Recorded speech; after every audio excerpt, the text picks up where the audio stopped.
ये new collection तो कितना प्यारा लग रहा है। बहुत ही अच्छी है। इसकी कीमत देखकर तुम्हें परेशान होने की कोई जरूरत नहीं। जो खरीदना है बेफिक्र होकर खरीद डालो। मम्मी, अरे उमर, फिक्र न करो मेरी जान, सब कुछ महफूज हाथों में। तुम पहले तैयार तो हो जाओ। तो बाकायदा तैयार होना है।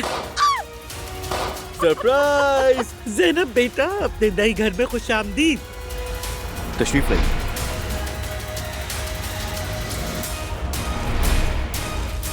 अपने शौहर के पास वापस चली जाइए। मैं उसकी सालगिरह भूल गई। आज की खुशखबरी मेरी तरफ से है। मॉम और उमर अंकल ने कल शादी कर ली।